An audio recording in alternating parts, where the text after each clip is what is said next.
2 minute लगेंगे। 1000 वर्ष के राज्य के बाद वे संत कहाँ पर होंगे और उनके पास कैसा शरीर होगा? मैं सोचता हूँ कि ये सबसे प्यारा प्रश्न है।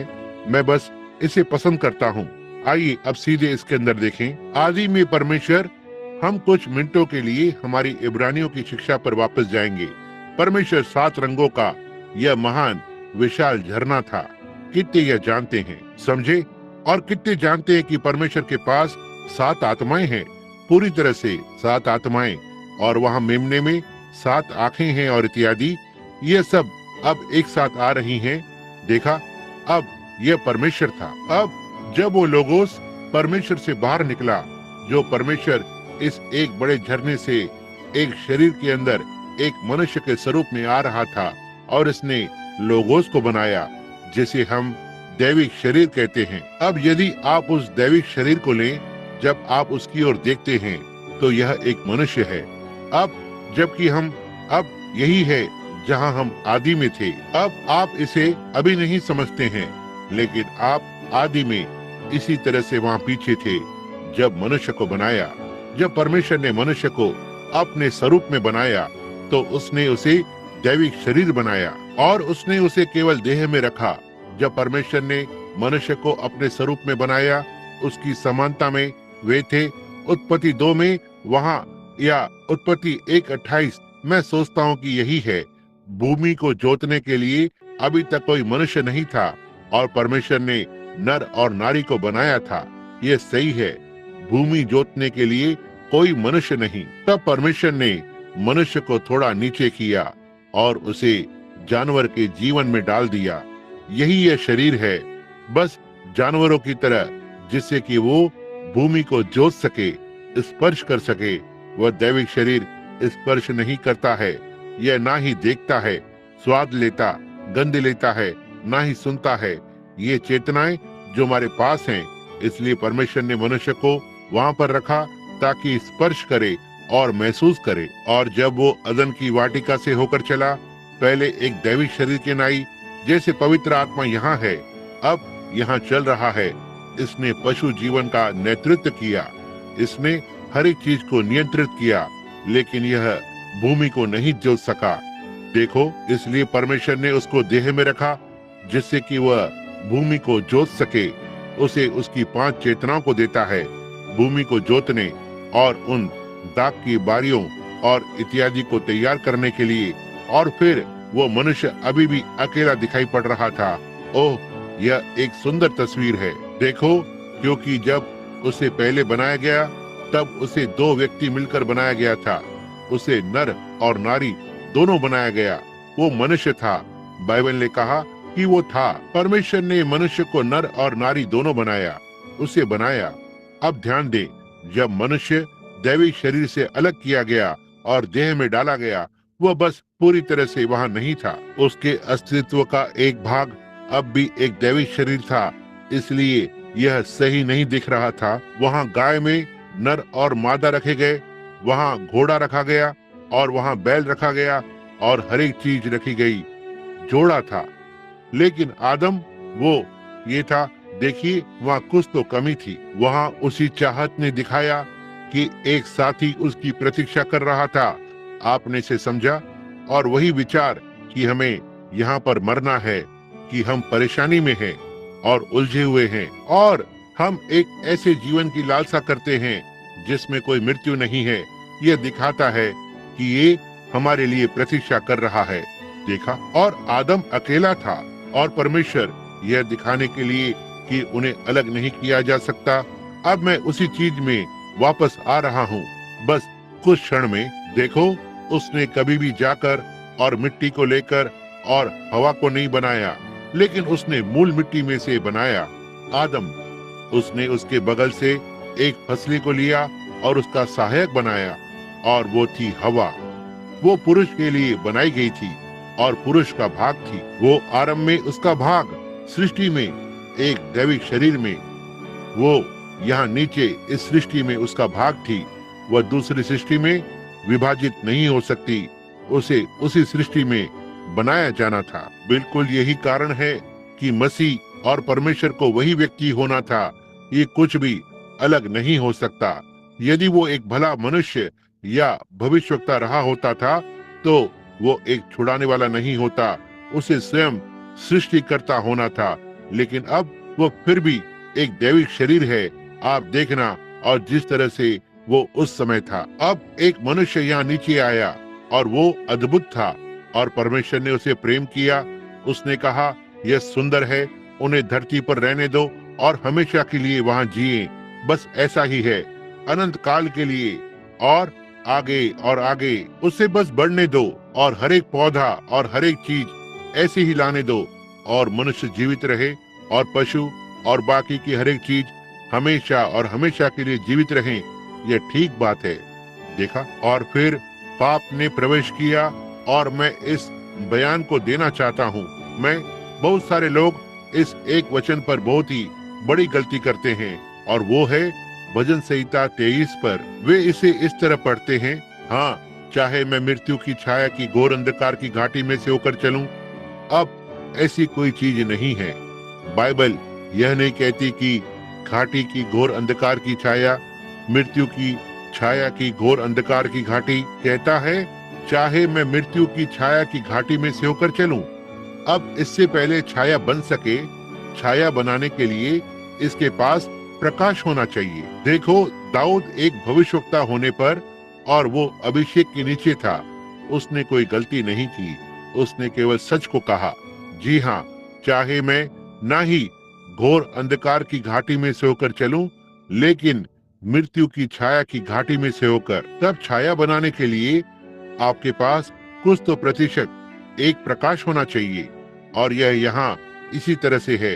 हम दोनों स्वाभाविक और अलौकिक हैं। यह शरीर मृत्यु के अधीन है, और एक स्त्री के द्वारा लाया गया था, ना ही किसी के भी द्वारा, बल्कि इसके द्वारा, ना ही परमेश्वर के द्वारा।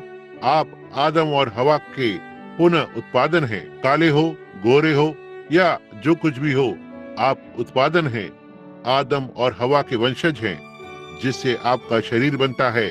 पाप में जन्मा, अधर्म के आकार में लिया, झूठ बोलते हुए संसार में आते हैं। आप अपने जीवन के आरंभ में शापित और दोषी रहे हैं, यहाँ तक बिना किसी मौके के।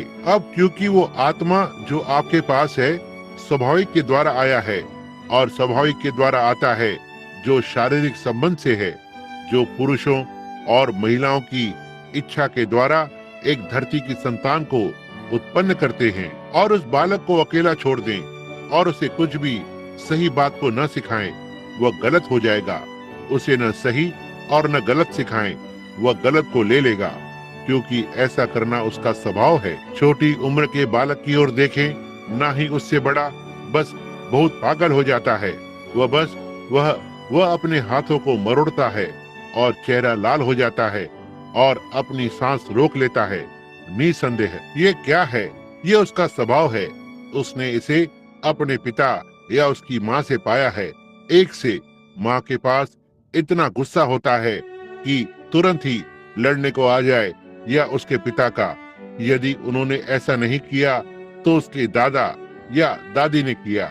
देखो, यह वंशज है, तो यह करवाता है।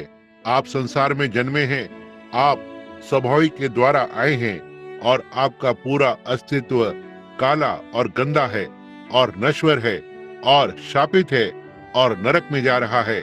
यह सही बात है। लेकिन जब आप फिर से जन्म लेते हैं, तब परमेश्वर का उजाला उस प्राण के अंदर चमकता है। हालेलुया। उसके बाद यह अब और अंधेरी घाटी नहीं है, लेकिन एक घाटी है जिसमें एक छाया है। हो सकता है कि आप यहाँ देह के साथ पर्दा होंगे, और हमारे चेहरे के ऊपर वे चीजें हों, लेकिन वहाँ पर्याप्त उजाला है। और किसी दिन उस उजाले और अंधकार को अलग होना है, और जब उजाला चमकता है तो अंधकार भाग जाता है। और जब हम उस देह में मसीह के साथ जाएंगे तो अंधकार और मृत्यु लुप्त हो जाते हैं, और हम सिद्ध उजाले में बोल उठते हैं। परमेश्वर की महिमा हो। यहाँ है हम। अब कोई बीमारी नहीं और कोई अंधकार उसके साथ मिला हुआ नहीं है। ठीक अभी हमारे पास बीमारी और आनंद दोनों हैं, और हमारे पास स्वास्थ्य और शक्ति है, और हमारे पास अंदर और बाहर है, और उतार और चढ़ाव और खुशी और दुख इत्यादि है तो ठीक है, यह बस एक छाया है। इसे जानने के लिए हमारे पास पर्याप्त उजाला है कि वहाँ उजाला है और हम अब भी शरीर में हैं, देह में हैं, लेकिन किसी दिन वो दिन चमकने जा रहा है जब मृत्यु का दूत बिस्तर के पास तैयार रहता है। यही है जब डॉक्टर कहता है कि यह पूरी तरह खत्म हो गया है और यह स्वाभाविक अलौकिक से दूर आ जाता है और उजाला उजाले की ओर लौट जाता है और अंधकार वापस अंधकार में चला जाता है। तब यह नश्वर अमरता को पहन लेता है, तभी यह दूषित अदूषित को पहन लेता है। यही है जब मरणहार अमरता को पहन लेता है और हम एक समय की सृष्टि से एक अनंतता की सृष्टि बन जाते हैं। आप पूर्ण अंधकार के साथ वहां से बाहर नहीं जा सकते। आपको अंधेरे में उजाले की आवश्यकता है। वहां आप हैं। यही वो शरीर है जो आपको मिलता है। हम क्या करें? ठीक है मेरे प्रिय संत भाई, मेरी प्रिय संत बहन, दुनिया की नींव डालने से पहले जब परमेश्वर ने आपको अपने स्वरूप में बनाया या अपने स्वरूप में उस मनुष्य को बनाया और स्त्री को पुरुष के स्वरूप में बनाया, पुरुष की महिमा के लिए उसने आपको एक दैविक शरीर बनाया, बिल्कुल उसके खुद के जैसे ही। जब उसने कहा आओ हम उन सृष्टियों के लिए जो उसने बनाई थी, आओ हम मनुष्य को अपने स्वरूप में अपनी समानता में बनाए, एक दैविक शरीर। परमेश्वर अभी तक देह नहीं बना था, वो एक दैविक शरीर में था। और मूसा ने उसे देखा। मूसा रोया, प्रभु मुझे आपको देखने दो। उसने कहा उस ओर जाओ और चट्टान में छिप जाओ, दरार में। और मूसा उस दरार में चला गया और जब परमेश्वर वहां से गुजरा तो बिजली चमकने लगी और गर्जनाएं होने लगी। और जब परमेश्वर वहां से गुजरा उसने अपनी पीठ इस तरह घुमाई और मूसा ने कहा यह एक मनुष्य की पीठ थी। हालेलुया! ये कौन था? मल्कीसेदेक जो नीचे आया, सलेम का राजा, बिना पिता या माता के, ना ही दिनों की शुरुआत या ना जीवन का अंत। यह वही है और वो नीचे आया।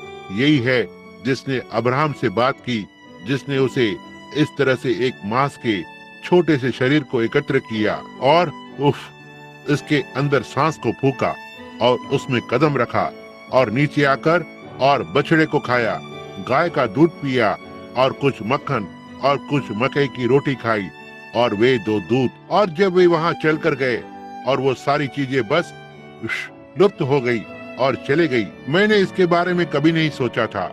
यहाँ कुछ समय पहले एक बंदूक की गोली भर रहा था। मेरे पास .22 की बंदूक थी। यह एक .220 स्विफ्ट है और आप यहाँ के बंदूक चलाने वाले भाइयों को पता है वो छोटी सी गोली, यह 48 बहुत छोटी तोल वाली गोली है, लगभग इतनी लंबी। नियमित .22 की गोली, ये लगभग .3006 के चैम्बर की शक्ति पर बारूद को भरता है। अब मैं फैक्ट्री केवल इसे लगभग 4400 फुट प्रति सेकंड तक बारूद भरता है।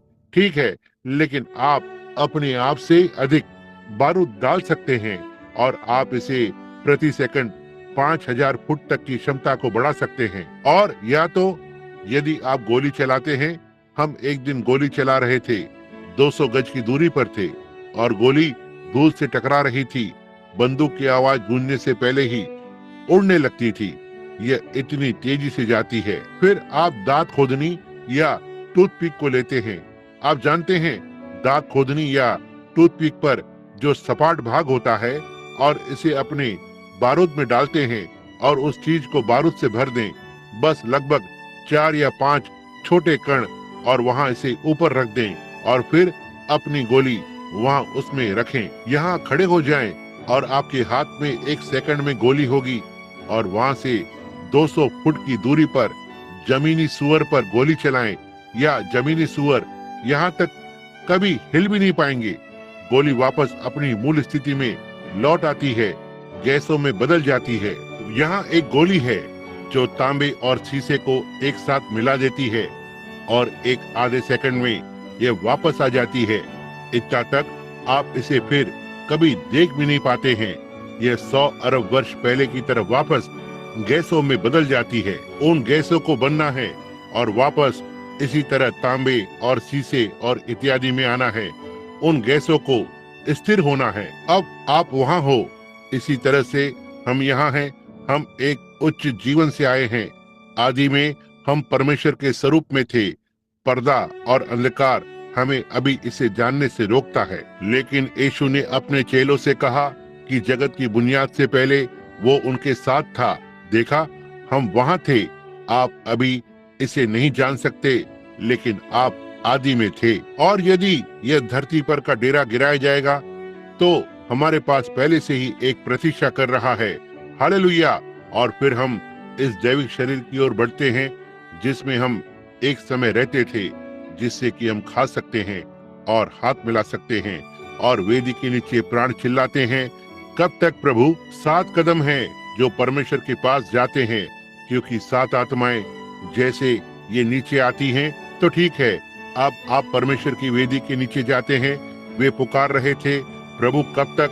क्या हम वापस जा सकते हैं या नीचे से होते हुए? परमेश्वर ने कहा, बस कुछ समय के लिए, जब तक कि तुम्हारे साथी उसी चीज का दुख न उठाएं जो दुख तुमने झेला है, समझे? और फिर वे प्राण वापस लौट आते हैं और वे फिर से स्त्री और पुरुष बन जाते हैं और हमेशा के लिए जीवित रहते हैं। जब सारा अंधकार और मृत्यु और बीमारी और अंधकार का शोक ओझल हो जाता है, वहाँ अब कोई और छाया नहीं है।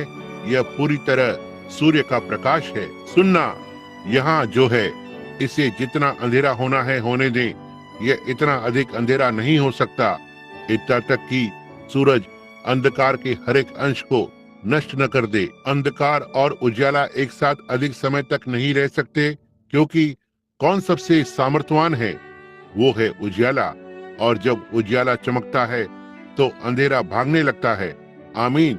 क्या आप खुश नहीं हैं?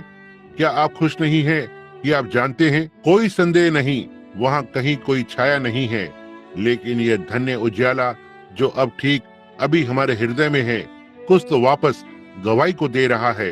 परमेश्वर का पुत्र, परमेश्वर की सामर्थ। और हम यहाँ चलते हैं पवित्र आत्मा की सामर्थ को उतरते और सभा के अंदर जाते हुए देखते हैं और कहते हैं, आप श्रीमती फलाना और फलाना है कि आपने एक फलाना स्थान पर एक फलाना चीज को किया। आप बहुत लंबे समय से इस महामारी से पीड़ित हैं, लेकिन यहोवा यो कहता है, अपने पैरों पर खड़ी हो जाएं। आप चंगी हो गई हैं। और लंगड़े और अंधे उनके पैरों पर खड़े हो जाते हैं और एक मनुष्य की छाया जिसे कैंसर ने खा लिया है, जीवन और नए स्वास्थ्य के साथ फिर से खड़ा हो जाता है। इसमें कोई संदेह नहीं है। यीशु ने कहा, ये काम जो मैं करता हूँ तुम भी करोगे।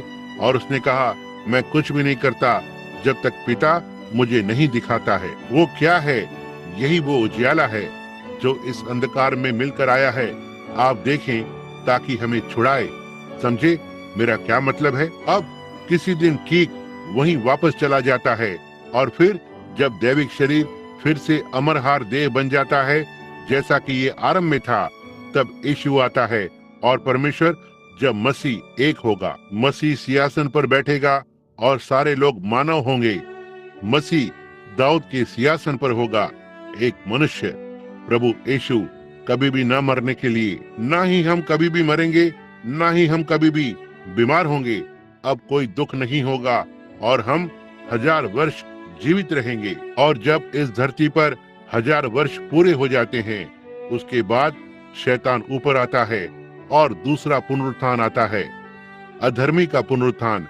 वे एक बड़ी सेना इकट्ठे होते हैं, समुद्र की बालू की नाई और संतों की छावनी को घेरने के लिए आते हैं। और जब ऐसा होता है तो परमेश्वर आकाश से आग और गंधक बरसाता है और उन्हें नष्ट कर देता है। और यूहन्ना ने कहा, मैंने एक नया आकाश और एक नई धरती को देखा, क्योंकि पहला आकाश और पहली धरती जाती रही और फिर समुद्र न रहा। और मुझ यूहन्ना ने पवित्र नगर नया यरूशलेम को देखा, जो स्वर्ग से परमेश्वर से नीचे उतर रहा था।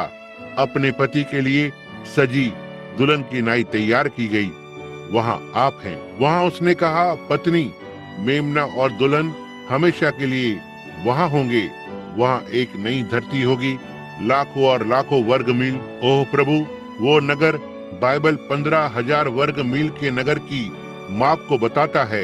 यह 15,000 मील लंबा, 15,000 मील चौड़ा और 15,000 मील ऊंचा है। ठीक ऐसा ही वर्णन बाइबल उस नगर के बारे में बताता है। कोई आश्चर्य नहीं कि वहाँ अब समुद्र नहीं है।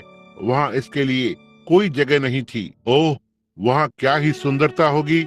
और वहाँ ठीक परमेश्वर के सिंहासन पर एक झरना है जो सिंहासन के सामने बैठा है।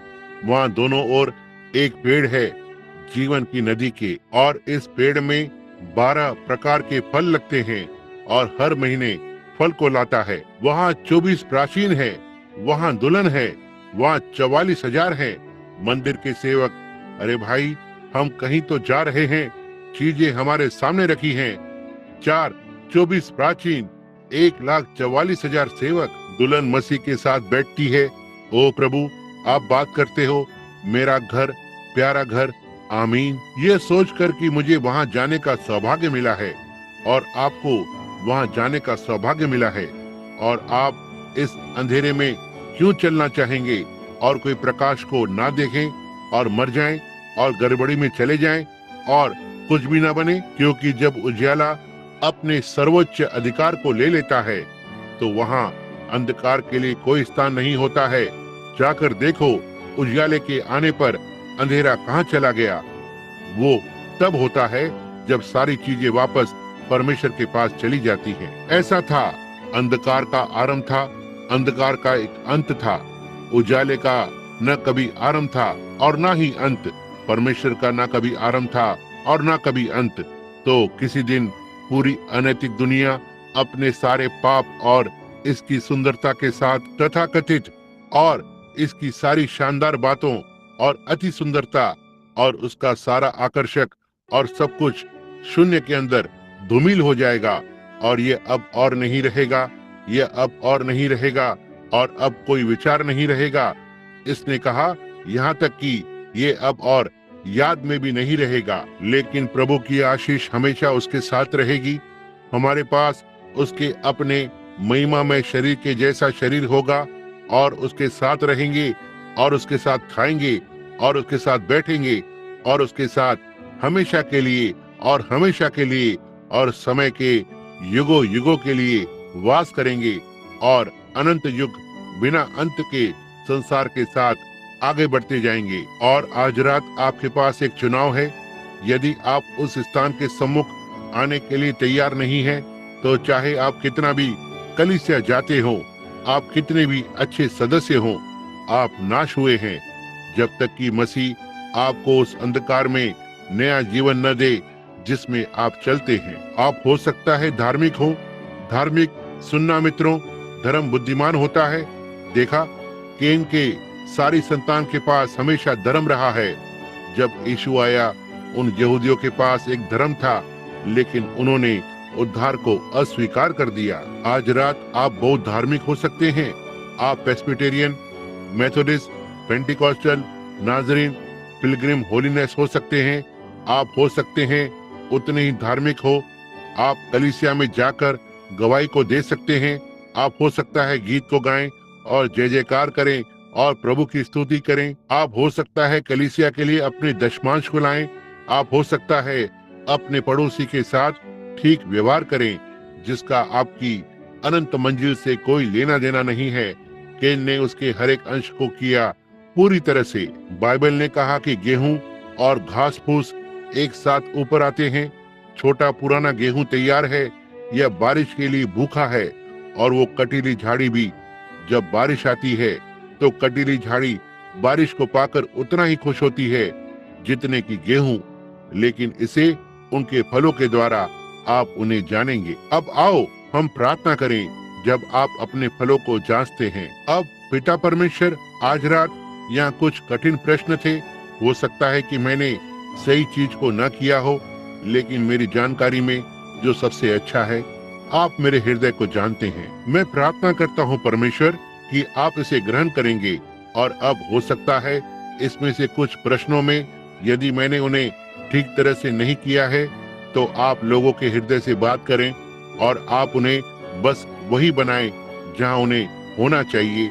मैं महसूस करता हूं कि आपने मुझे बताया, लेकिन यदि मैं गलत हो सकता हूं तो आप मुझे क्षमा करें। और मैं प्रार्थना करता हूं परमेश्वर कि इनमें से हर एक बातों को उनके हृदय में ले लेंगे और होने पाए वे उन पर विचार करें और ऐसा सोचें, हाँ वहाँ वो कलीसिया है, वहाँ ये चीजें हैं, यही है जो बाइबल ने कहा। हो सकता है कि महिलाएं, प्रभु आप जानते हैं कि मेरा उनसे बताने का व्यक्तिगत रूप से कोई उद्देश्य नहीं था, लेकिन परमेश्वर मैं अपनी बहनों से प्रेम करता हूँ और आप ये जानते हैं पिता, आप जानते हैं कि मैं उनके बारे में कैसा सोचता हूँ, लेकिन खड़े होकर और उन्हें कुछ गलत बताता हूँ तो मैं उनके लिए एक भरमाने वाला होऊंगा। मैं अपनी बहनों के लिए भरमाने वाला नहीं बनना चाहता, मैं उन्हें सच्चाई बताना चाहता हूँ। और पिता मैं इसे ठीक आपके वचन में से लेता हूँ और अब मैं अपने भाइयों को दोष नहीं लगाता, लेकिन प्रभु मैं कहता हूँ कि वे गलत रहे हैं जब वे इन चीजों की अनुमति देते हैं। और यदि महिला अलग ही समझती है और जाकर और इसे करती है तो यह उसके ऊपर है, पास्टर दोषी नहीं होता है। अब्बा पिता वे चीजें आपका वचन है और वे आपके लिए हैं। अब आप लोगों के हृदय से बात करें, मैं उन सभी को आपको समर्पित करता हूँ। मैं देखूंगा कि आपने जो किया है पिता, आप जानते हैं। हर एक हृदय से बात करें, हम मसीह के नाम में मांगते हैं। और हमारे सिर झुकने के साथ मैं सोचता हूँ क्या कोई अपने हाथ को उठाएगा, कहे भाई ब्रैनम बस मुझे याद रखना कि मैं एक पूरी तरह जय पाने वाला बन सकूं और अंतिम दिन में विवाह का वस्त्र पहनकर और मसीह के साथ रह सकूं। क्या आप अपना हाथ उठाकर कहेंगे, मेरे लिए प्रार्थना करें। अब हर एक जन अपना सिर नीचे करके और बस झुकाएं। परमेश्वर आपको आशीष दे, यह ठीक है। यहाँ परमेश्वर आपको आशीष दे मेरी बहनों, और मेरे भाई भी हाथ उठा रहे हैं, यह बहुत ही अच्छी बात है। अब पिता आप उनके हाथों को देखें। मैं जानता हूँ कभी कभी आप सोचते हैं अच्छा बस ऐसी ही एक छोटी सी प्रार्थना। परमेश्वर मैं उस माँ के बारे में सोच रहा हूँ जिसने कल कहा था बस उस दिन की उसके घर में छोटी सी प्रार्थना, जब वो लड़का मर रहा था जीने के लिए 3 हफ्ते, दिमाग पर वो ट्यूमर और अब बातों को बदलने के लिए। मैं हिजकिय्याह के बारे में सोचता हूँ जो दीवार की ओर मुंह करके रो रहा है। हे प्रभु मैं आपसे विनती करता हूँ मुझ पर दया करें, मेरे प्रति विचार करें, क्योंकि मैं सही हृदय से आपके सामने चला हूँ। यह मृत्यु से जीवन में बदल गया। परमेश्वर के पुत्र की ओर से एक पुकार, लाजरस बाहर आ, और एक मरा हुआ मनुष्य सामने आया। हे परमेश्वर आपने कहा बोलो मांगो और यह दिया जाएगा। जब आप कुछ भी कहते हैं तो विश्वास करें कि आप जो कहते हैं वो पूरा होगा। आपके पास वो होगा जो आप कहते हैं। अब पिता मैं प्रार्थना करता हूँ कि हर एक जितनों ने अपने हाथ को उठाया है उसे वो मिलेगा जिसके लिए उन्होंने हाथ को उठाया था, और होने पाए वे आशीष को पाएं। और परमेश्वर मैं प्रार्थना करता हूँ कि आप हमारी बहनों की सहायता करें कि वे स्वयं का रहन सहन ठीक करें, जिसे शैतान टेलीविजन के जरिए से और सच्ची कहानी की पत्रिकाओं और आदि के जरिए से, जिसे बहुत ही अव्यवस्थित रूप से संचालित किया गया है, और बिना सेंसर वाले कार्यक्रम किस तरह से टेलीविजन पर गंदगी और अश्लीलता और इत्यादि को दिखाते हैं, जो कि आपके लिए लाखों प्राणों को जीतने का एक साधन हो सकता है, लेकिन वे किस तरह से सेंसर नहीं हैं और इन सारी पुरानी गंदी चीजों को बाहर निकाल दें कि वे ओह कितना दयनीय। और ये जानना कि शैतान की आत्मा अंदर आ गई है और लगभग हमारी बहनों में, और उन्हें फैशन को करवाने और इस तरह के कपड़ों को पहनने को लगाने की कोशिश करते हैं। और हम पाते हैं कि हमारे भाइयों में भी, हे प्रभु, कि वे कैसे समझते हैं कि वे धूम्रपान कर सकते हैं और शराब पी सकते हैं और ऐसे ही करना जारी रखते हैं और फिर भी मसीही बने रहते हैं, क्योंकि वे कहते हैं कि वे विश्वास करते हैं। उन्हें बताएं कि शैतान भी विश्वास करता है और वो बचा हुआ नहीं है, वो विश्वास करता है और कांपता है। और अब पिता हम प्रार्थना करते हैं कि आप हम सभी पर दया करें और हमारे पापों को क्षमा करें। और हो सकता है कि कुछ लोगों ने हाथ न उठाया हो। हे परमेश्वर, दया करना, होने पाए उनके पास अगला अवसर हो, वे उनके हाथ को उठाने पाए। हम प्रभु बोझ लेने के लिए तैयार हो रहे हैं। प्रभु, हमें हमारे अपराधों और हमारे जीवन के बीते दिनों के लिए क्षमा करें, और होने पाए हम आपके आशीष को पाएं, क्योंकि हम इसे मसीह के नाम में मांगते हैं। आमीन। प्रभु आपको आशीष दे, आपको इस तरह